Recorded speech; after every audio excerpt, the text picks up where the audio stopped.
Bonjour à tous, me revoici pour une nouvelle vidéo. Alors suite au sondage, vous avez décidé que je fasse une vidéo sur les raisons pour lesquelles des âmes pouvaient être bloquées.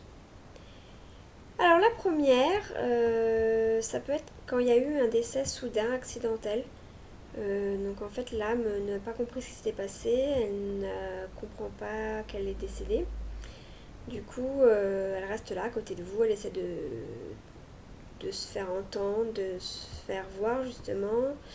Et il y a un blocage, ce qui fait qu'après, bon, au bout d'un certain temps, quand même, l'âme peut comprendre, mais du coup n'a plus cette vision de la lumière et ne reste bloquée et ne va pas passer.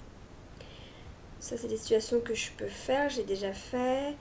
C'est pas les plus simples pour moi parce que bah, voilà, il faut annoncer à l'âme ce qui s'est passé, mais c'est important de le faire. Une autre raison, c'est quand une personne décède après une très longue maladie, ce qui fait qu'elle est très faible physiquement et énergétiquement au moment de partir, ce qui peut l'empêcher d'atteindre la lumière. Du coup, elle semble tellement lointaine qu'elle n'y arrive pas à y accéder.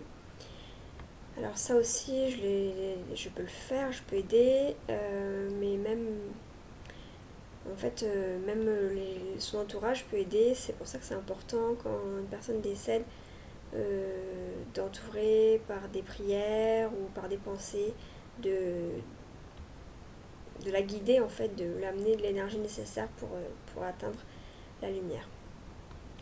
Une autre raison, c'est que souvent c'est à cause de croyances. Donc en fait, sur Terre, la personne est très croyante et du coup a peur de ce qu'elle va trouver derrière la lumière parce qu'elle estime qu'elle a eu des actions qui sont pas forcément bonnes pour elle et donc elle imagine qu'elle risque de trouver ce qu'on appelle l'enfer et donc préfère rester bloquée que d'y aller. Alors là, je peux aider aussi la personne en lui expliquant que de toute façon sa place c'est dans la lumière, qu'il ne faut pas qu'elle en ait peur. Après aussi, il peut y avoir juste des petites choses qu'ils ont envie de régler avant de passer parce que voilà, ils pensent que ça va justement les libérer. Donc du coup, je peux aussi essayer de régler quelques détails en communication justement avec des proches. Et puis voilà, mais il faut toujours qu'elle comprenne que sa place est vraiment dans la lumière, que c'est son chemin, c'est sa destinée. Après, il y a une autre raison, c'est ceux qui ne croient pas du tout en fait, ceux qui pensent qu'il n'y a rien après la mort. Donc en fait, ils s'aperçoivent que oui, finalement il y a quelque chose, mais pour eux, ils sont là, c'est là qu'ils doivent être. Donc ils n'ont pas envie d'aller vers la lumière. Du coup, ils restent là. Donc c'est aussi des âmes qu'il faut aider parce que le but c'est qu'elles aillent comme toutes les autres dans la lumière et leur faire comprendre que justement en allant dans la lumière elles seront encore mieux.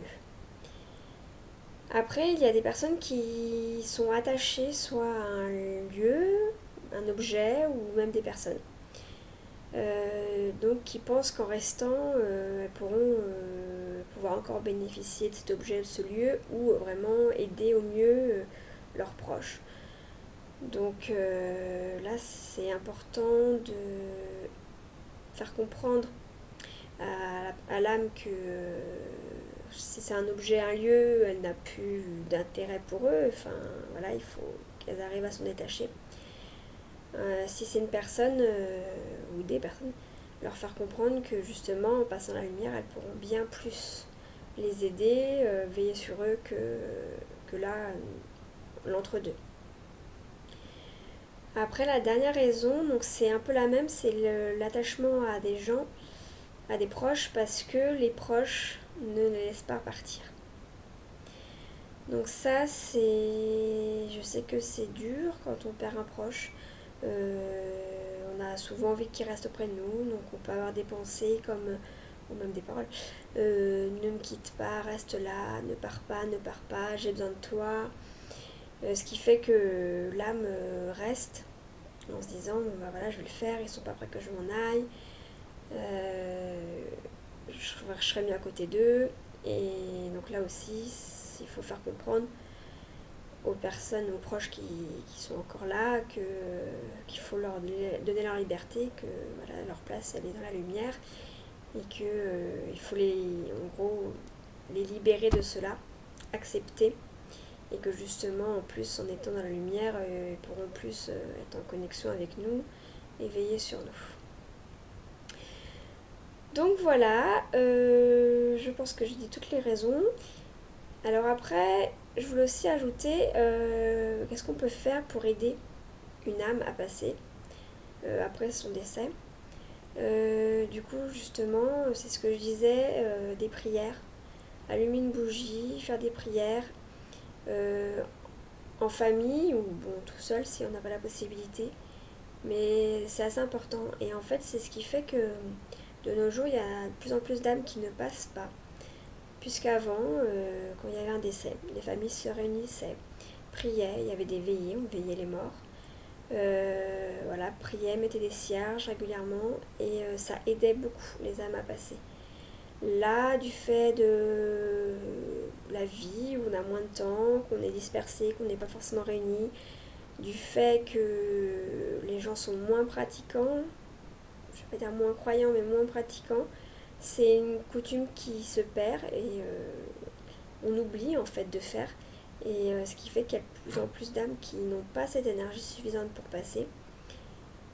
C'est pour ça qu'il y a de plus en plus de personnes comme moi qui ont ce don pour les aider. Mais voilà, c'est important d'essayer de revenir à ça, de les aider, de les accompagner.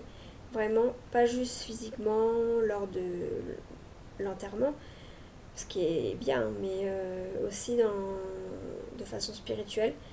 Voilà, il est important